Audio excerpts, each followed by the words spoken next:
So we all know what the new Xbox Series X is, right? It's something that, well, most of us want, but, we're not going to get. So today, I'm going to make you jealous that you don't have one because I'm going to be talking about games that you can play in 4K 120 frames per second on the new Xbox. Let's get into it.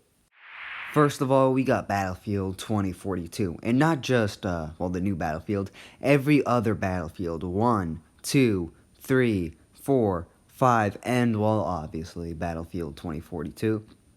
But this doesn't really come as a surprise, mainly because Battlefield was always known for having super good graphics, well, at least for its time, and, Battlefield, it's always used its graphics, I guess, to make up for its lack of gameplay. Well, I'm just playing, Battlefield's always been more of a strategical game, and, unlike Call of Duty, where you kind of just run in, slide cancel, and then kill a whole army of people, no, when it comes to Battlefield, it's a bit more realistic. You kind of have to wait there, and, just hope you don't die, because, personally, Battlefield's a lot harder, but it's still pretty good. I just get kind of bored of it sometimes. Next up, we got Halo, and not just Halo Infinite, the whole Halo series. 1, 2, 3, Reach, 4, 5, and, obviously Infinite.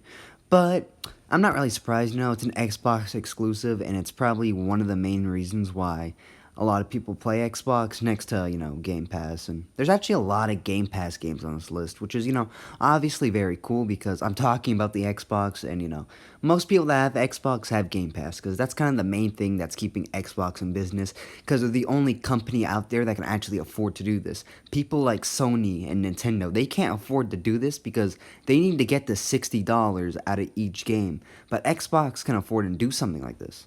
So yeah, pretty cool.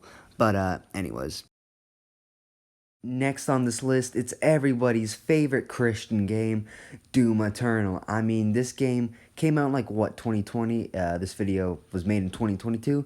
So yeah, it makes sense why this game would be on this list. It's pretty new, and it's also the most sold game of 2020 on Steam next to, like, Among Us and Call of Duty Cold War, which, makes sense. And for all the people that don't allow their kids to play this game, well, if you're an atheist, then I could see why, but if you're like a Christian, you should let your kid play this game. I mean, what is more Christian than curb stomping a demon to death, or crushing a demon's skull in, or slicing a demon in half with a chainsaw? You see my point? Like, this game is easily the most Christian game out there, and it is so fun for that reason. Next up on this list, we have Untitled Goose Game. Now, if you don't know what this game is, it's exactly what it sounds like. It's an untitled game where you just play as a goose and you mess around with people. That is the whole concept of the game. It is so simple, yet it is so perfect at the same time. Now, I really don't know how to put it because, like I said, it's just a game where you play as a goose and you mess around with people. But because it's one of those things where you just have to play it to understand. And it's a pretty accurate representation of what a goose is in real life, because let's be honest, all geese do in real life is just mess with people. Like, for example, when I was 6 years old and a goose attacked me. I mean, did I deserve it? Maybe, but still. Anyways, let's move on. Next up, we got everyone's favorite dinosaur game, and that would be Ark Survival Evolved.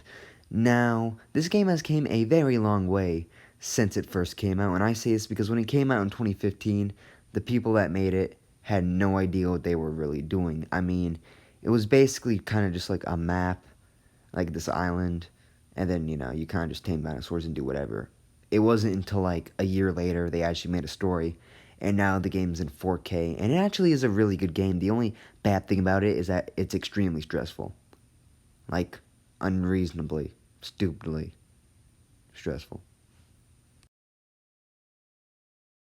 Next up, we got Ori Will of the Wisp.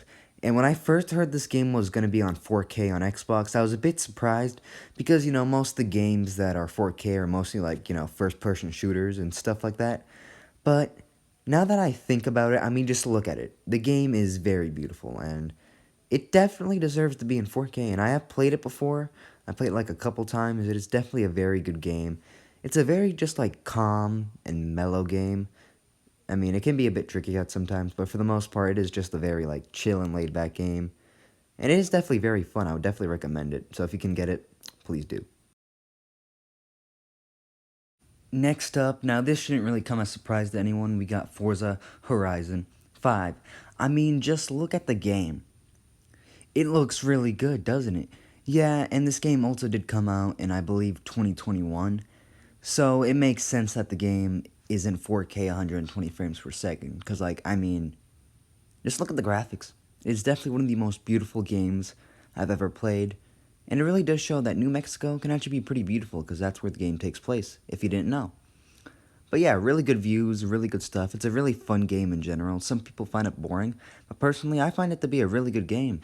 Well, that's all I have for you guys today, so if you enjoyed this video, make sure you smash the like button and decimate that subscribe button, and I'll see you guys in the next one.